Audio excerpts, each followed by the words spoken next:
রহমানির রহিম। আল্লাহুম্মা সাল্লি আলা মুহাম্মদ। আসসালামু আলাইকুম। হিসাব বিজ্ঞান ও গণিত টিচিং হোমের পক্ষ থেকে আমি মোহাম্মদ নুরুজ্জামান গাজী সবাইকে জানাই আন্তরিক শুভেচ্ছা ও অভিনন্দন।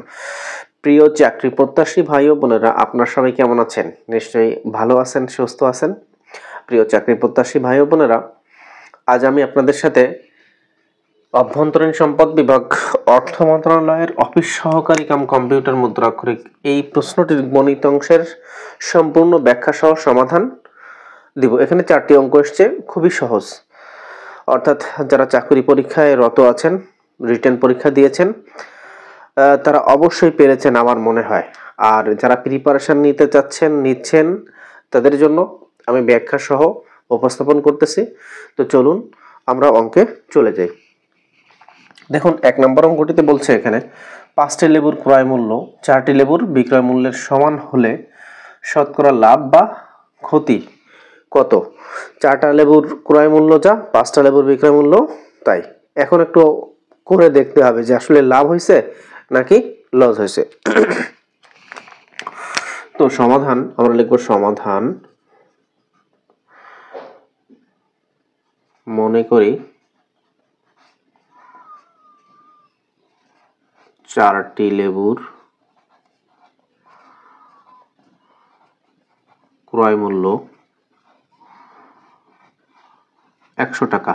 এটা ধরে নিচ্ছি আমরা। অর্থাৎ 4টি লেবুর ক্রয় মূল্য, সরি 5টি লেবু লিখলেও হয় বা 4টি লেবুও হয়। 4টি লেবুর ক্রয় মূল্যই আমরা 100 টাকা লিখলাম, ঠিক আছে, কোনো সমস্যা নেই। 4টি লেবুর ক্রয় মূল্য 100 টাকা। তো এখন আমরা কি লিখব যে 4টি লেবুর বিক্রয় মূল্য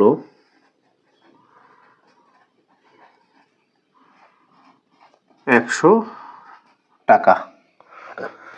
খেয়াল করেন, 4টা লেবুর অর্থাৎ বলছিল এখানে 5টা লেবুর ক্রয় মূল্য 4টি লেবুর বিক্রয় মূল্যের সমান।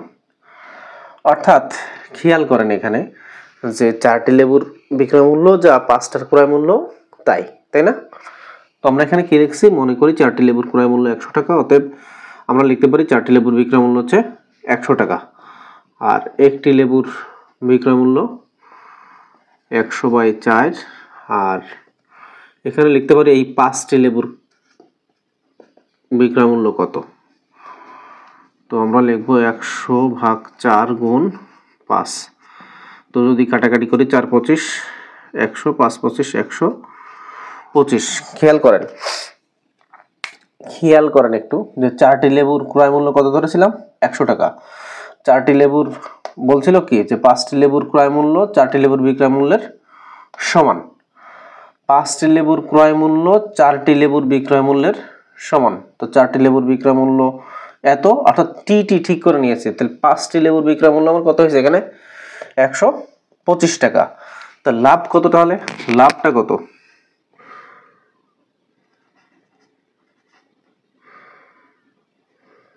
শতকরা লাভ 125 বিয়োগ 100 সমান 25 টাকা। কেউ যদি চান আরো একটু শর্টকাট, অর্থাৎ এমসিকিউর জন্য আমি একটা শর্টকাট বুদ্ধি বলে দিচ্ছি। দেখেন শর্টকাট বুদ্ধিটা কেমন। বড় বিয়োগ ছোট, বড় বিয়োগ ছোট, আচ্ছা, গুণ 100। বড় বিয়োগ ছোট ভাগ ছোট মানে হচ্ছে কি, এখানে ক্রয় মূল্য যা 5টি লেবুর ক্রয় মূল্য 4টি লেবুর বিক্রয় মূল্যের সমান। তো খেয়াল করেন এখানে বড় বিয়োগ ছোট কত, 5 বিয়োগ 4 গুণ 100 মানে শতকরা ছোট কত, 4। তাহলে 1 গুণ 100/4, 4 25, 100, 25%। এভাবেও আপনারা চাইলে উত্তরটি করতে পারবেন, ঠিক আছে। তো উত্তর এটি কত হবে, শতকরা বলছে যেহেতু উত্তরটা হবে পার্সেন্টেজে, 25% লাভ, ঠিক আছে। এই জিনিসটাই বুঝতে হবে যে 5টি লেবুর ক্রয় মূল্য 4টি লেবুর বিক্রয় মূল্যের সমান, তাই না? অর্থাৎ 4টা লেবু যা দিয়ে কিনেছি 5টা লেবুর মূল্য সেই একই মূল্য। এই জন্য আমরা ধরে নিয়েছিলাম 4টি লেবুর ক্রয় মূল্য 100 টাকা। তো 4টি লেবুর বিক্রয় মূল্য আমরা লিখতে পারি যে 100 টাকা। একটির কত আর 5টির কত, এটা বের করে নিলাম। বের করে নেওয়ার পরে কি করলাম, যে শতকরা লাভ কয় টাকা হয়েছে। ক্রয় মূল্য তো 100 টাকা ছিল, তাই না? এই 5টারও যা 4টারও তাই। তো আমি ধরে নিচ্ছি যে এখন 125 থেকে এই 100 বাদ দিলাম, ক্রয় মূল্যটা বাদ দিলাম, দিলে 25 টাকা লাভ থাকে। খুব সহজ অঙ্ক। আর যদি কেউ এমসিকিউ অ্যান্সার করতে চান তাহলে এইভাবে শর্টকাট অ্যান্সারটি করে দিবেন। এরপরে বলেছে পিতার বয়স পুত্রের বয়সের 4 গুণ। এতটুকু করব। সমাধান মনে করি কার বয়সের 4 গুণ, খেয়াল করেন, পিতার বয়স পুত্রের বয়সের কত গুণ, 4 গুণ। তো মনে করি পুত্রের বয়স x, পুত্রের বয়স x বছর, অতএব পিতার বয়স কত হবে, 4 গুণ। কার 4 গুণ, পুত্রের বয়সের 4 গুণ। তাহলে 4x বছর। আচ্ছা, এতটুকু করব। 4 বছর পূর্বে, আচ্ছা পূর্বে বললে কি হয়, খেয়াল করেন, আপনার বয়স এখন 40 বছর, তো 5 বছর পূর্বে আপনার বয়স কত ছিল, কিভাবে বের করবেন, বিয়োগ করে না, যে 40 বিয়োগ 5 মানে হচ্ছে 35, এইভাবে না? তো এইভাবে যদি হয় তো এখানেও কি হবে, যদি আমরা এতটুকু লিখি যে 4 বছর পূর্বে পুত্রের বয়স ছিল x - 4 বছর, আর এই 4 বছর পূর্বে পিতার বয়স ছিল 4x - 4, এত বছর ছিল না? তো ঠিক আছে, এরপরে দেখেন কি বলছে, পিতা ও পুত্রের বয়সের সমষ্টি কত, 52 বছর, 4 বছর আগে। তো আমি যদি এইটা আর এটা যোগ করি, সমষ্টি মানে কি যোগ, তো এইটা যোগ এইটা সমান সমান 52 লিখতে পারি না? তো লেখেন প্রশ্ন মতে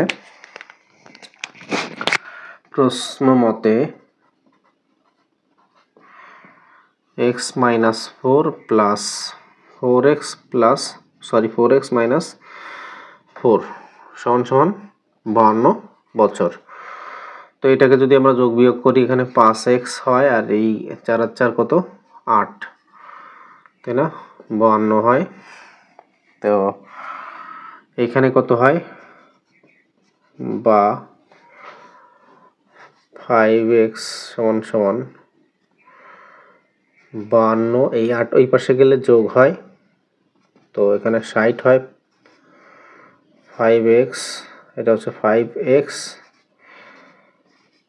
তো xটা এই পাশে থাক, উভয় পক্ষকে 5 দ্বারা ভাগ করে এখানে 5 কাটা যায়, x থেকে যায় 5 বরং 60, x সমান সমান 12। এই x কার বয়স ধরেছিলাম আমরা, xটা ধরেছিলাম পুত্রের বয়স, তাই না? x ধরেছিলাম কার বয়স, পুত্রের বয়স। তো লিখে ফেলতে হবে, পুত্রের বয়স। অতএব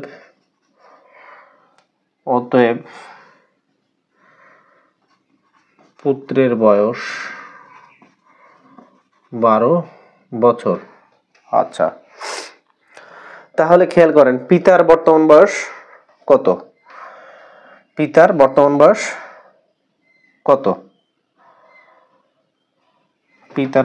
বয়স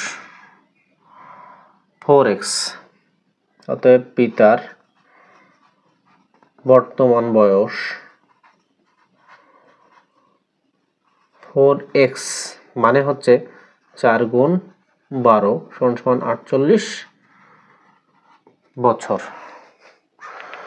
উত্তর কত হবে? অবশ্যই উত্তর লিখতে হবে এবং সাজিয়ে গুছিয়ে লিখতে হবে। এখানে সাকসেস হতে গেলে খুব সুন্দর করতে হবে। উত্তর 48 বছর। আমি আবার একটু হাইলাইটস করে দিই। পিতার বয়স পুত্রের বয়সের 4 গুণ বলেছিল। শর্ট শর্ট করে পড়তে হবে এবং লিখতে হবে। তো আমরা লিখেছি, মনে করি পুত্রের বয়স x বছর, অতএব পিতার বয়স 4x বছর। ওকে, 4 বছর পূর্বে পুত্রের বয়স ছিল কত? পূর্বে আমরা দেখাইছি, পূর্বে মানে বিয়োগ, তো x - 4। অর্থাৎ আমার বয়স যদি এখন 10 থাকে, তো 4 বছর আগে কত? 6 ছিল, সেটাই দেখালাম। তো বলেছিল যে এই সমষ্টি, এই দুইজনের সমষ্টি কত? 52। তো প্রশ্ন মতে আমরা এইটা, অর্থাৎ এই পুত্র আর পিতা যোগ করে আমরা 52 বছর লিখেছিলাম। তো যোগ বিয়োগ করে x এর মান বের করলাম কত? পুত্রের বয়স 12 বছর। তো যেহেতু আমরা পুত্রের বয়স পেয়ে গিয়েছি, সেহেতু পিতার বয়সও সম্ভব। তো 4 গুণ এই 12, 4 12 48, 48 বছর পিতার বয়স। উত্তর 48 বছর। এটা খুব সহজ একটি অঙ্ক। তো এরপরে আছে হচ্ছে, এরপরে আরেকটি মজার অঙ্ক আছে, সেটি হচ্ছে এখানে বলেছে একটি লঞ্চের ডেকের যাত্রীর সংখ্যা কেবিনের যাত্রীর সংখ্যার 4 গুণ অপেক্ষা 2 জন বেশি। এটাও আমরা শর্ট করে সুন্দর করে করার চেষ্টা করব, বোঝার চেষ্টা করব। এতটুকু পড়লাম আমরা। তো আমরা লিখব সমাধান। ডেকের যাত্রীর সংখ্যা কেবিনের যাত্রীর সংখ্যার 4 গুণ, তাই না? তো মনে করি ডেকের যাত্রী সংখ্যা, এখানে লিখতে হবে মনে করি ডেকের যাত্রী সংখ্যা x। তাহলে কেবিনের যাত্রী সংখ্যা কত হবে? এখানে একটু এইখানেই পড়তে হবে এবং বুঝতে হবে। বলছে একটা লঞ্চের ডেকের যে যাত্রী সংখ্যা, তো কেবিনের যাত্রী সংখ্যার কত গুণ? 4 গুণ। তো ডেকের যদি, সরি একটু ভুল লেখা হয়েছে, সেটাকে একটু বলি যে কেবিনের, মনে করি কেবিনের যাত্রী সংখ্যা x। অতএব ডেকের যাত্রী সংখ্যা কার 4 গুণ? কেবিনের 4 গুণ। আচ্ছা, 4 গুণ দিলাম। এই কেবিন হচ্ছে x, তো x এর 4 গুণ 4x। অপেক্ষা কত বেশি? 2 বেশি। বুঝলাম কিনা? আবার দেখি। ডেকের যাত্রী সংখ্যা হবে কেবিনের যে যাত্রী সংখ্যা তার 4 গুণ অপেক্ষা 2 বেশি। তো কেবিনের যাত্রী সংখ্যা যদি x ধরি, তাহলে ডেকের যাত্রী সংখ্যা হবে এই x এর 4 গুণ। অর্থাৎ বলছিল কেবিনের যাত্রীর সংখ্যার 4 গুণ। কেবিনের যাত্রীর সংখ্যা 4 গুণ যোগ 2 বেশি। বেশি মানে তো যোগ। তাহলে এখন আমরা লিখব, এখন মাথাপিছু কেবিনের ভাড়া ডেকের ভাড়ার দ্বিগুণ। কি বলছে? মাথাপিছু কেবিনের ভাড়া এই ডেকের ভাড়ার 2 গুণ। এই কথাটাও বুঝতে হবে, সেটাতে আসতেছি। তো ডেকের মাথাপিছু ভাড়া দেওয়া আছে কত? 30 টাকা। তো লিখব ডেকের মাথাপিছু ভাড়া 30 টাকা হলে কেবিনের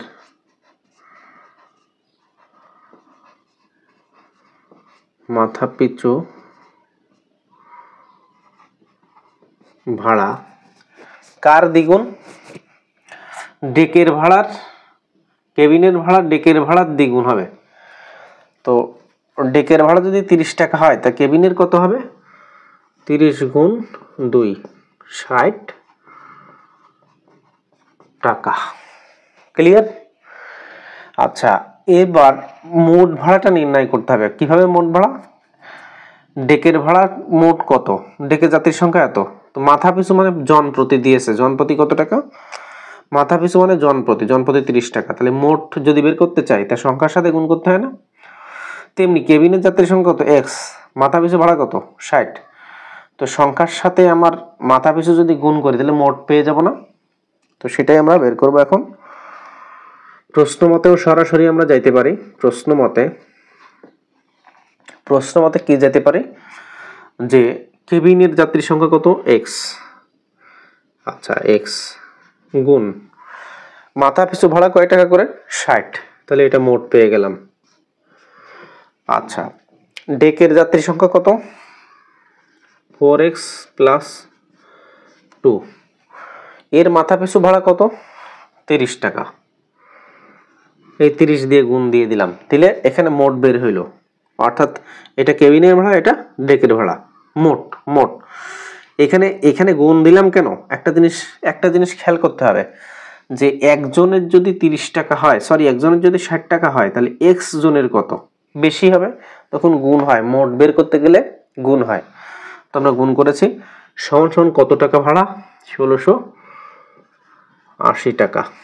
খুব সহজ অঙ্ক, বা 60x প্লাস 3 4 12 120x প্লাস 60 সমান সমান 1680, বা 180x, এইটার এটা যোগ করলাম, এটা আর এটা যোগ করলাম 180x, আর এই 60কে ওই পাশে নিয়ে যাব,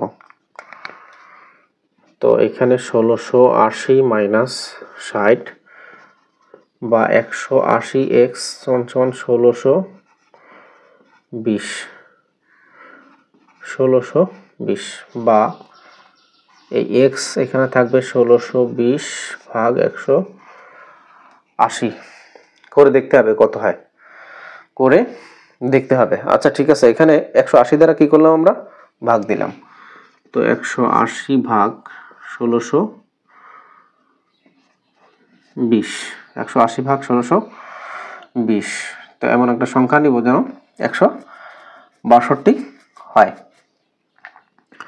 162 হয়। তাহলে 5 বাদ দিলে কত হয়, 5 0 0 5 8 40 হয় না 1620, 6 7 18, 180 গুণ 7 7 0 0 7 8 56 হয় না, তো আমরা এখানে 8 বাদ দেব, হয় না, 9 বাদ দিয়ে দেখি, 9 0 0 8 নং 72 2, 8 নং 72 2, 9 কে 9 আর 7 16, 9 বাদ দিলে হয়, 9 বাদ দিলে 9 0 0 8 নং 72 2 হাতে 7, 9 কে 9 7 16, তো x সমান সমান আমরা পাইলাম হচ্ছে 9, x সমান সমান কত পাইলাম 9 পাইলাম। তো আমার চাইছে কি মোট যাত্রী সংখ্যা কত।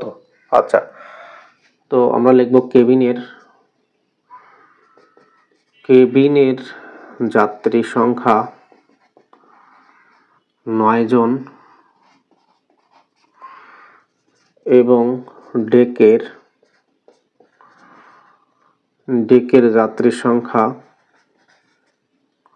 এখানে ছাত্রী হয়ে গেছে, যাত্রী সংখ্যা হবে যাত্রী সংখ্যা 4 গুণ 9 যোগ 2, 4 নং 36 আর 2 কত 38, এসে 38।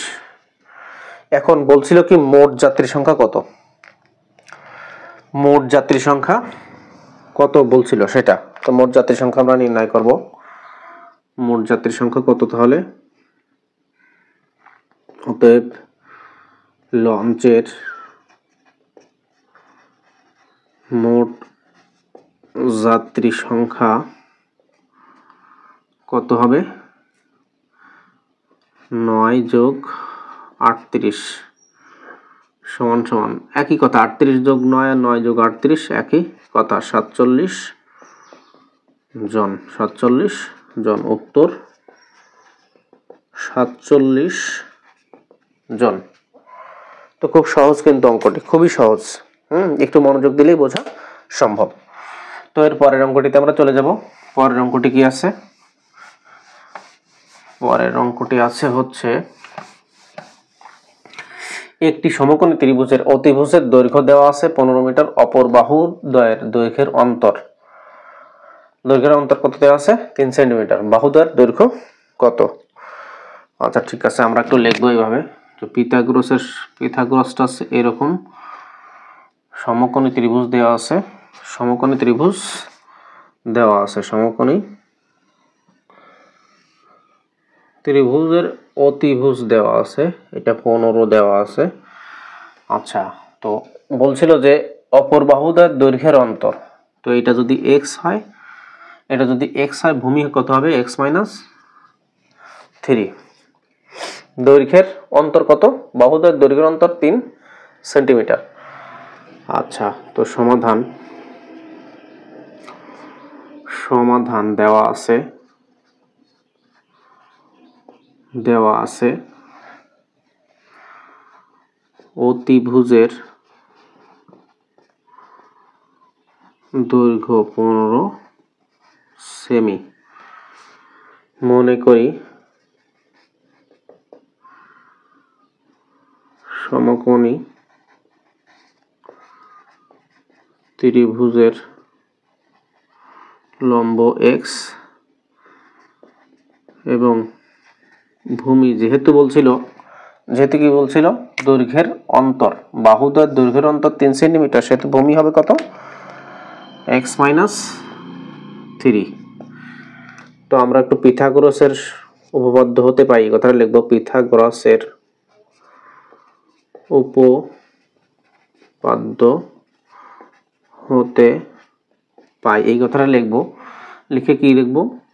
যে লম্ব স্কয়ার যোগ ভূমি স্কয়ার, লম্ব স্কয়ার যোগ ভূমি স্কয়ার, এখানে একটু ইংরেজিতে হয়ে গেছে, বাংলায় লিখতে হবে একটু। ভূমি স্কয়ার সমান সমান অতিভুজ তার স্কয়ার। কেউ যদি সূত্রটা না জানা থাকে তাহলে এভাবে লিখতে হবে, লম্ব স্কয়ার যোগ ভূমি স্কয়ার ইকুয়াল টু অতিভুজ তার square.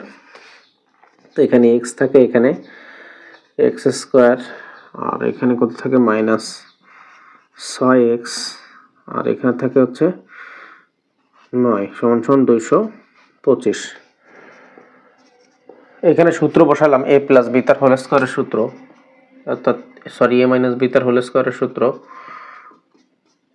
a square minus 2ab plus b square, এই সূত্রটা বসালাম আমরা। তো এরপরে আসতেছে 2x স্কয়ার মাইনাস 6x, আর এই 225 মাইনাস 9 কত হয়? 9 আর 6 15, হাতে কত? হাতে হচ্ছে 9 আর 6 15, হাতে 1 আছে কত হলে? 1 আছে কত হলে? 2 1 216। আচ্ছা, তো এখানে থেকে যায় 2x স্কয়ার মাইনাস 6x। এবার আমরা এই 216কে এই পাশে নিয়ে আসবো,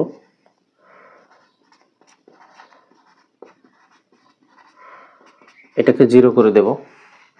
সবগুলোর মধ্যে কত কমন যায়? 2 কমন যায়, তাহলে এখানে x স্কয়ার থাকে, এখানে 3x থাকে, এখানে 108 থাকে, সমান সমান 0, সমান সমান কত? 0।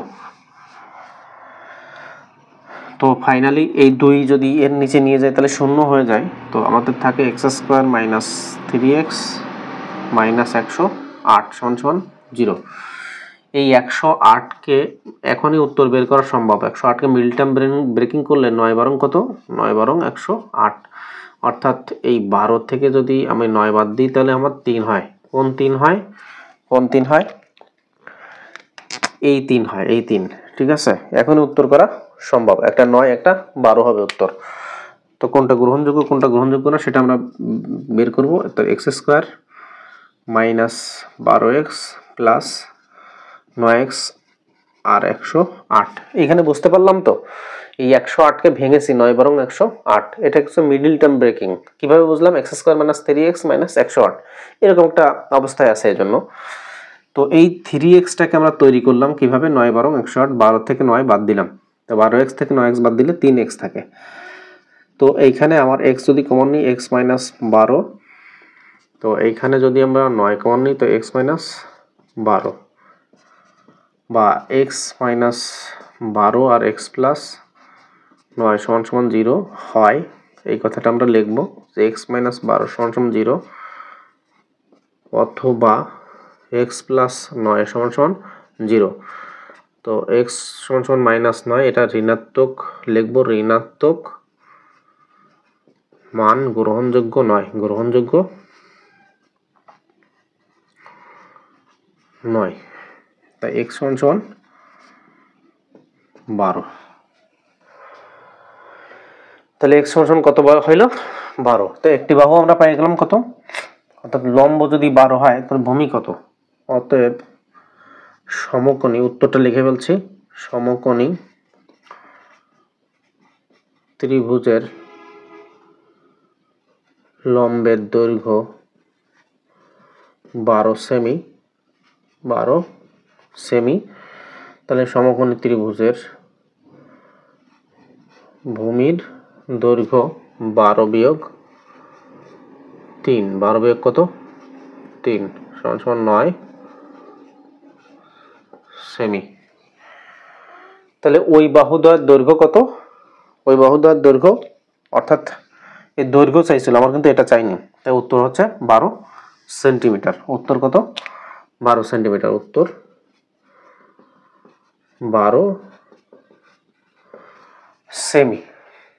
বলছিল ওই বাহুদ্বয়ের, বাহুদ্বয়ের দৈর্ঘ্য চাইছে, দুটোই চাইছে, সরি, দুটোই চাইছে। তাহলে সমকোণী ত্রিভুজের লম্বের দৈর্ঘ্যটা ভূমির দৈর্ঘ্য 12 বিয়োগ 3 সেমি মানে 9 সেমি। বাহুদ্বয় বলেছে কিন্তু বাহুর দৈর্ঘ্য বলে নাই, বাহুদ্বয়, এটা হচ্ছে বাহুদ্বয়, ঠিক আছে। তো আমাদের উত্তরটা হচ্ছে 9 সেমি। তো উত্তর লিখবো কত? উত্তর 12 সেমি ও 9 সেমি। তো বন্ধুরা, আমি আজকে আপনাদের সাথে যে কোশ্চেনটি আলোচনা করলাম এটা পরীক্ষা সংগঠিত হয়েছিল 20/6/2025 তারিখের অর্থ মন্ত্রণালয়ের অফিস সহকারী কাম কম্পিউটার মুদ্রাক্ষরিক। তো যে চারটি অঙ্ক করালাম বন্ধুরা, অবশ্যই যারা পরীক্ষা দিয়েছেন মিলিয়ে নিয়েছেন, যাদের হয়েছে আলহামদুলিল্লাহ, যাদের হয়নি পরবর্তী পরীক্ষার জন্য প্রিপারেশন নিতে থাকুন। আর আমার ক্লাসটি যদি ভালো লেগে থাকে তাহলে অবশ্যই লাইক শেয়ার করতে ভুলবেন না। যারা আমার চ্যানেলটিকে এখনো সাবস্ক্রাইব করেননি তারা সাবস্ক্রাইব করে দেবেন, তাহলে পরবর্তী ভিডিওটির আপডেট খুব সহজেই পেয়ে যাবেন। সবাই ভালো থাকেন, সুস্থ থাকেন।